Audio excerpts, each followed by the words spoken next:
So the four aspects that I really love to work with folks that I find to be really transformative in their relationship with this plant is understanding your body, understanding the plant, understanding your consumption, and most importantly, understanding yourself. And so that first pillar being understanding your body, it's understanding that we have an endocannabinoid system to begin with. We have this beautiful system in our bodies whose entire purpose is to keep us in homeostasis.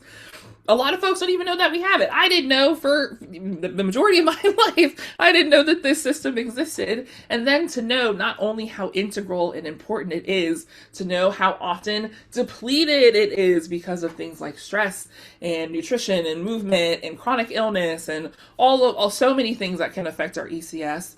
To then know that this is the system that cannabis directly interacts with. It is supplementing our system in a way that can be really monumentally, both mentally and physically, healthful and beneficial for our bodies. So starting there is a huge part of understanding, not only kind of setting the stage to understand how your body interacts with this plant.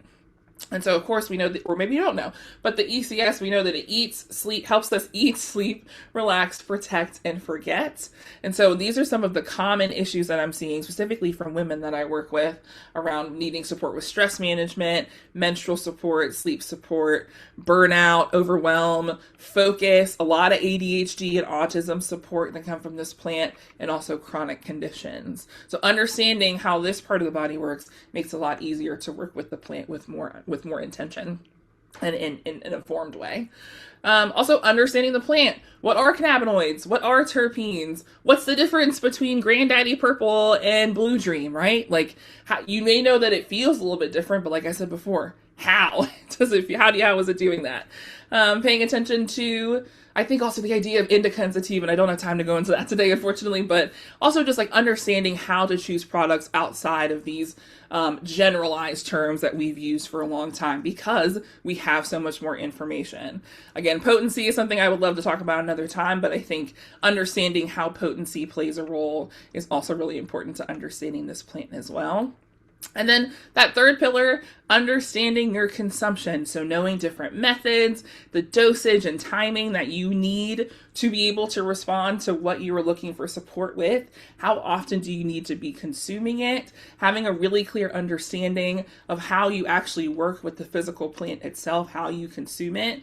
Also, things like harm reduction and tolerance breaks. How can that be a part of your healthful routine with this plant as well?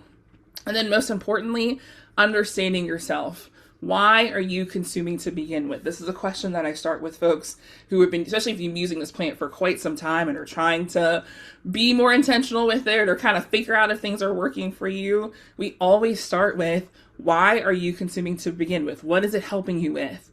What need are you trying to meet? How do you know if it's supporting you versus when it isn't? Is it helping? Is it not?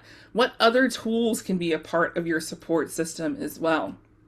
The goal with this is to have more awareness, intention, reflection, self-trust, and self-compassion. Those are all pieces that build a much more robust and comprehensive relationship with this plant that can actually support you. And so if we were to change how we teach, I think for consumers, we would see more confidence and less shame. We would have better outcomes in terms of the actual products and what they're choosing meeting their needs.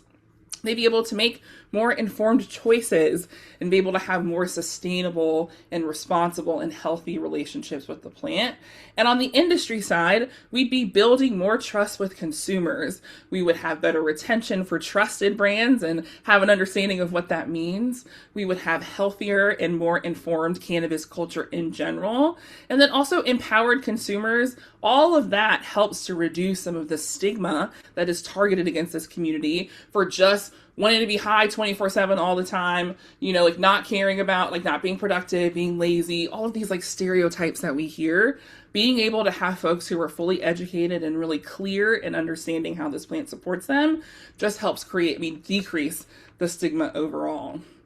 And so, lastly, as we are building, becoming, and blossoming as a part of today's theme, the goal here I would love to see for our future as a community is to build more knowledge and awareness so that consumers can become more intentional, informed, and confident, with the overall goal of blossoming into a community that understands the plant, themselves, and